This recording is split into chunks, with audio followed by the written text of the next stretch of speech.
So what's up mga ka-cruise ship? Meron tayong isang question from our follower na sasagutin natin ngayon.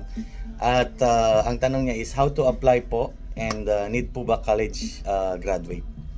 So guys, yung mga job hirings na nakikita ko online, yun ang pinopost ko sa ating Facebook page, which is yung Pinoy sa Cruise Ship. So pwede nyong i-follow yun at i-like. So once na may makita akong mga hirings, doon ko siya pinopost. So also, andun na rin yung mga details kung paano kayo mag-a-apply.